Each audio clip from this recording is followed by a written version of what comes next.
So, if you thought that My Hero Academia was over, then you would technically be right. But that is not stopping me from talking more about My Hero Academia, or at least talking about its anime, because, hey guys, how's it going? It is your boy Manga Andrew, and I'm here to do a breakdown for My Hero Academia, technically Season 8, Episode 12. Yes, we did get more My Hero Academia. This was something that I knew was coming from the ending of My Hero Academia proper, and it really pretty much came true. By the time that I'm recording this, it has already been a few days since the new episode has come out, so I'm here to do my breakdown and review of this episode. And there is a fair amount that we need to go over when it comes to this episode of My Hero Academia, when it comes to tying up a tiny loose end that was not heavily established or talked about in the final episode of Season 8. But before we dive more into the breakdown itself, I'd like to ask you, if you haven't done so,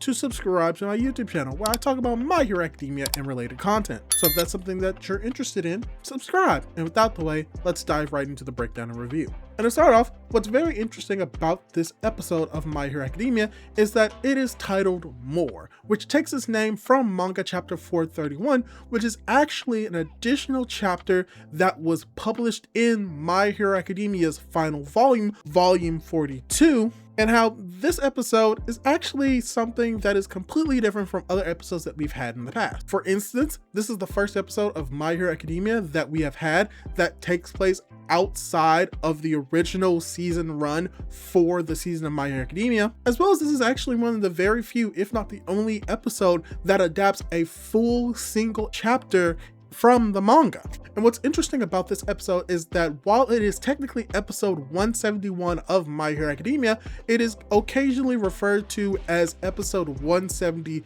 plus 1. Because if you've read the actual dialogue or a note left by Horikoshi in the actual volume release, the More chapter, as well as this More episode, is more of a, not necessarily an epilogue, but peeking behind the curtains when the story has finished officially. So while, yes, this is very much a canon part of My Hero Academia, it's just a little bit extra or more that we're able to get from the series. But let's talk about less the outside information about this episode. Let's dive more into the episode itself, because the episode actually begins by slightly expanding upon the dream that involves Toga that Uraraka is having, and how by showing more of this dream, we actually get to see a little bit more of the dream world itself in the anime, as well as we getting a few changing of the orders of panels that we should have gotten in the anime versus how they are interpreted in the manga. Which is mainly that we are actually opening the episode with the panel of Uraraka looking up at the sky, which is something that we get later on in the actual first page of the manga, right before we see that Uraraka is actually in this dream world. And I like this change because it really just shows that she is very much in a dream right now. And something else that the anime does is that it also adds a little bit more dialogue to this moment when Uraraka is remembering Toga before she actually wakes up from the dream, as well as the anime adds more detail to the sequence when Uraraka is actually waking up by adding more shots of her at different angles and perspectives, such as we getting to see her face reflected on a screen that she is using, as well as the anime adds pieces of newspaper articles with headlines alluding to the changes being made, which includes helping students with their quirks and being involved in school, which really just expands more on the goals that Uraraka had when it comes to improving the Quirk counseling program, and these pieces of information on the newspapers actually adds to that. But that's pretty much all we get from the opening of this sequence of the anime, but what is very interesting is what comes next, which is the OP, which is very interesting for a few different reasons. One, the opening is pretty much the same song that we saw from the other episodes of Season 8, which is the Revo, which is the 14th opening theme of My Hero Academia when it comes to the anime adaptation. However, what makes this opening different is how while this song is playing, it's being played over completely different visuals than what we got for the opening for the other more or less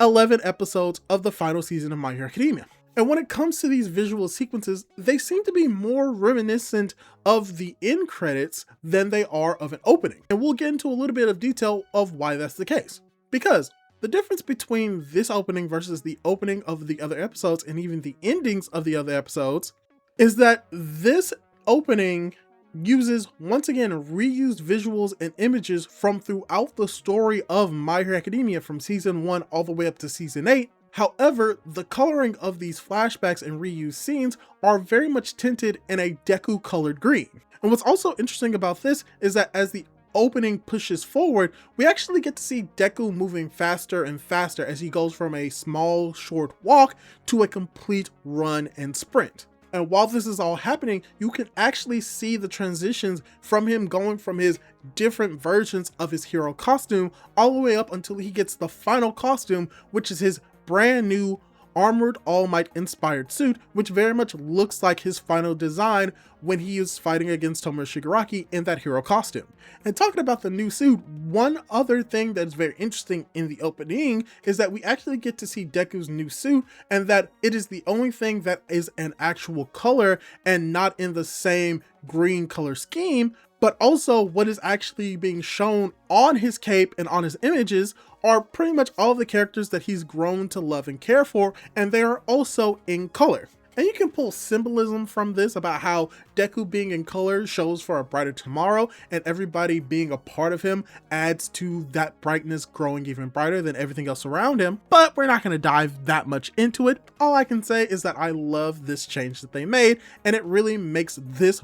episode more special. But going more into the episode proper, we pretty much get a point-for-point reenactment between the anime and the manga when it comes to the anime showing characters that we haven't seen in a while, such as Mirio, Nejire, and Tamaki, and their positions in the hero world, and how they are planning to help both Tsuyu and Uraraka with the Quirk counseling. And this pretty much plays out a lot like in the manga, but there's a lot more detail to the backgrounds than what we got in the manga, as well as we get to see a little bit more of the conversation as they are walking towards meeting the kids in the anime. However, a very nice addition is made when we actually get to see on Uraraka's phone a list of kids that they will most likely be helping or are a part of her new and improved Quirk counseling program, which really just shows how dedicated to the job she is, and makes sense for someone who is a part of this job to have a list of individuals that may or may not be on the cusp of falling through the cracks, very much like what happened with Toga.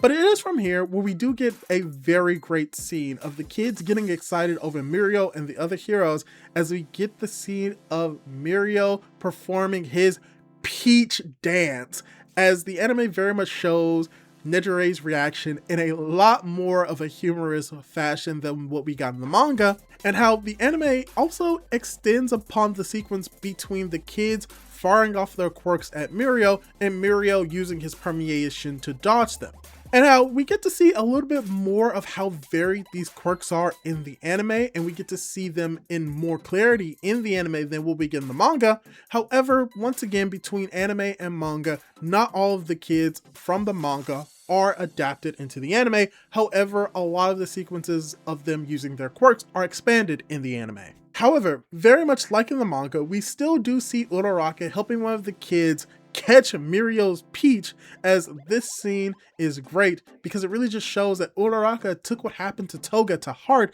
and is willing to try to make sure that no kid turns out in a similar situation like Toga, and how doing all of this, while is also a hindrance to her personal life, it's still something that she's willing to do because it's something that she loves. And how one final change made to this moment is how we are actually introduced to the hero ranking of Tsuyu at the beginning of this interaction, instead of like in the manga when it's toward the end of this entire situation. But now that we're talking about Uraraka and Tsuyu, after this scene, we get the scene from the manga of them riding on the train and them talking about Uraraka's dream. where we see that the anime adds a visual scene of the doctor explaining to Uraraka how she's doing fine and that the blood in her system should have not been in there anymore, and how the only difference between the anime and the manga is this literal visual representation over the dialogue. However, in both the anime and the manga, Uraraka is still speculating on whether or not Toga is still lingering inside of her, very much like All for One or One for All.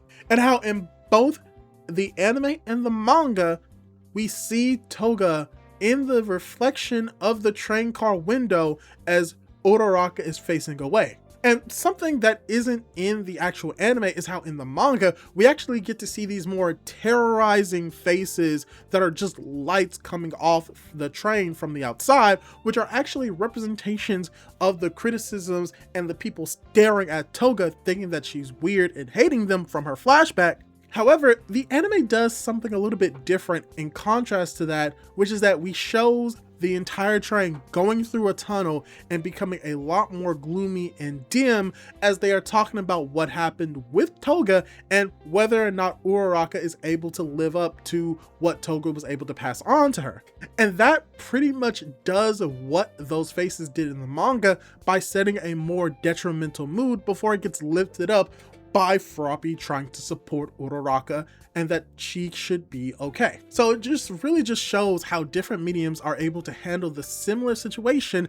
and give off similar results, even though what took to get those results were different. But speaking of different results, we begin to approach the halfway point of the episode, where we have the scene between Deku, Bakugo, and Kirishima playing out very much like in the manga, with the comedy between the characters being unchanged and unhinged. And we also still get to see Deku fading into the backseat of Bakugo's car, like the Simpsons reference, as well as we get to hear them talking about how Deku still wants to remain a teacher even if he can be a hero, rejecting Bakugo's advances for Deku to join his hero agency, and Deku beginning to realize that he may be missing something with his life, even though he's dedicating himself to a cause that he loves, that he needs to think about himself more. And how with this entire sequence, the only small detail added is that we get to see more of the background, as well as getting to see more of the environment as Bakugo is driving his car. But now we're approaching the second half of the episode, where we finally arrive at the party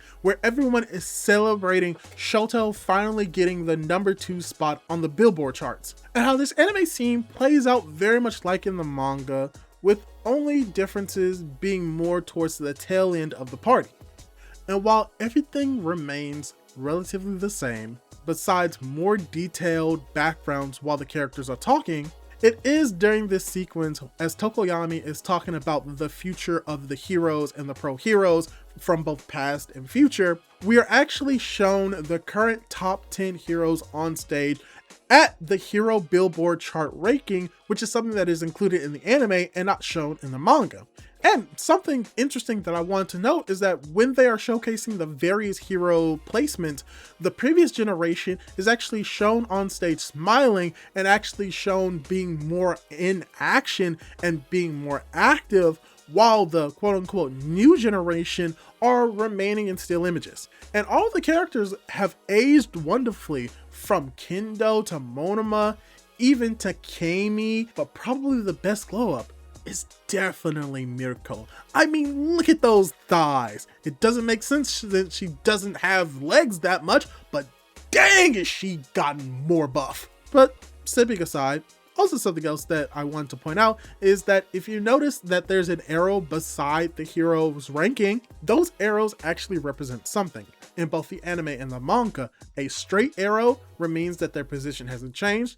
a downward facing arrow means that they've gone down in the rankings, and a upward facing arrow means that they've gone up in the rankings. So that's an interesting piece of information if you didn't notice between the anime and the manga, where this information is included in both. But what is similar between both the anime and the manga is how we delve more into the characters outside of their heroics and what it means to do things outside of being a hero, which is also a representation of who they are. And we see this through the lens of Shoto, who always wanted to be a hero, but over time realized that he also likes food, which is why he decides to begin learning how to make chopsticks and bowls so that he can eat food in a way that makes him happy. and how he came to this realization when he was visiting Toya's grave, which is something that the anime adds, actually showing Shoto praying and visiting not necessarily the grave, but a shrine dedicated to Toya, indicating that Toya is definitively dead 8 years later, if you didn't catch that prior. But what's also interesting about this is how when we're representing the entirety of Shoto's backstory in the manga, it's a representation as if it's a comic book. However, the anime actually depicts it as if it was a movie film reel, which is something interesting, and I really like how they're able to make changes like this to the anime to make it more distinct. But what isn't distinct is that all of the heroes get a call, as very much like in the manga, we see that Class A responds to a carjacking, which is actually extended in the anime. This extension actually includes a few things, which includes the anime showing 2 carjackers instead of 1 like it was in the manga, as well as we get an amazing action sequence of Ingenium, Dynamite, and Deku, as well as Shoto attacking as well as restraining the carjacker's car and stopping the truck. And while this is happening, we do get the rest of the former Class A standing on the street for standby.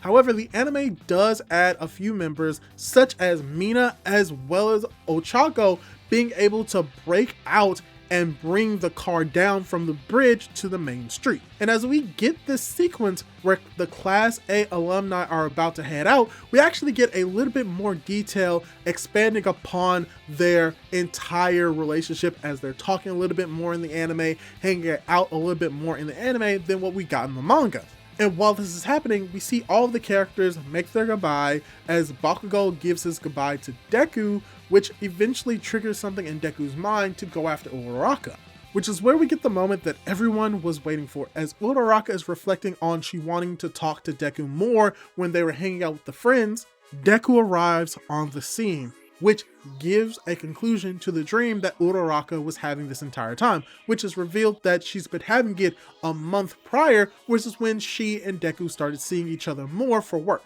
And how with this entire moment, there are a few additions made to it. For instance, when Izuku and Ochako are talking to each other, the anime actually includes a pair of billboards depicting advertisements featuring Deku, Dynamite, and Shoto in the background, and how we get to see these billboards move in response to the actions that Deku and Uraraka take to further their potential relationship. And very much like in the manga,